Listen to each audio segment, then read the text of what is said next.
Tātad kāds ir Edmunds Sprūdža lēmuma konsekvences attiecībā uz Aivaru Lembergu? Juridiski un formāli Edmunds Sprūdža rīkojums nerada būtiski citādāku situāciju Lembergam salīdzinājumā ar to situāciju, kurā jau viņš bija.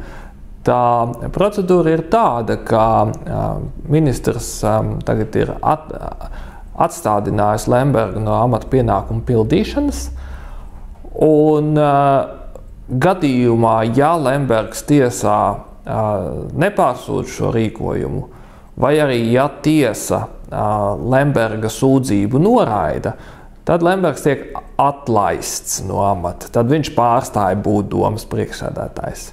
Bet kamēr tas nav noticis, un mēs jau varam sagaidīt, ka Lembergs tiesāsies gan, tikmēr viņš var staigāt apkārt tāpat un teikt, ka viņš ir domas priekšsēdētājs un melojas viņš nav. Viņš tikai nevar pieņemt nekādus konkrētus lēmumus kā domas priekšsēdētājs. Un, ja ņem vērā to, ka būs pašvaldību vēlēšanas un liels izredzes, ka par Lembergu nobalsos cilvēki no jauna Ventspilī, tad vispār automātiski tas Sprūdža rīkojums pēc būtības zaudē spēku, jo tas atstādināšana no amata attiecas uz esošo sasaukumu.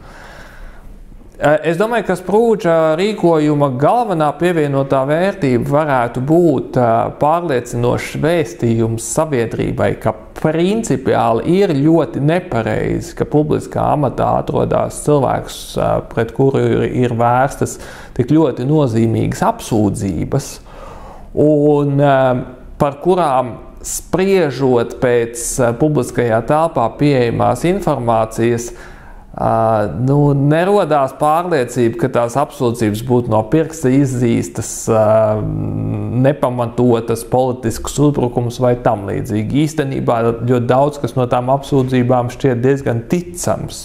Tas vēl aizvien nenozīmē, ka viņš ir vainīgs krimināltiesiskā izpratnē, bet tas nozīmē, ka politiskam amatam viņš principā nav piemērots. Un es tiešām nedomāju, ka vienmēr obligāti vajag par katru sīkumu uzstāt, lai amatpersona izskatās vienmēr sterila. Tur ir diskutējama robeža, bet Lemberga gadījumā šīs aizdomas vienkārši milzīgā apmērā pārsniedz jebko, par ko vēl varētu diskutēt. Tur tas jau ir jūdzēm pāri tai tolerances latiņai, kāda varētu būt. Piemēram, vai tik smagos noziegumos apsūdzētam Lembergam varētu jādod ir platforma uzstāties sabiedriskajā televīzijā? Es domāju, ka ir divi gadījumi, ja mēs runājam par Lembergu mēdījos.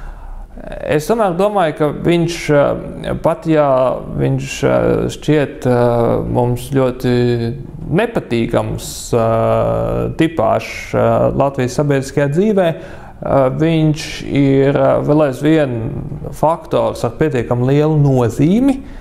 Tāpēc es teiktu, ka jautājumos saistībā ar tēmām, kas pēc būtības skar viņa situāciju, aizvien vēl sabiedrības interese būtu tomēr, lai mediji rādītu pilnu lauku, tā skaitā arī, lai parādītu to, ko viņš par to saka un par to domā. Tam principam, ka par lietām, kas skar cilvēku, var izteikties arī pats šis cilvēks, tam tomēr mēdījos būtu jāsaglabājas.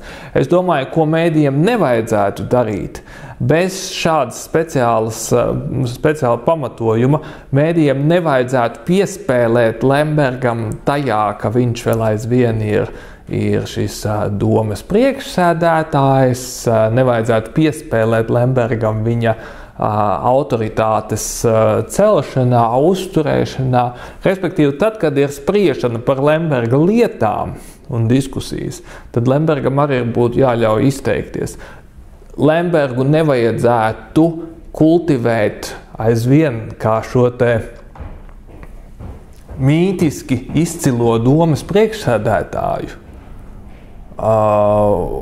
jo tajā gadījumā nav nekādas īstenībā sabiedriskas intereses, lai tas tā tiktu rādīts tieši otrādi.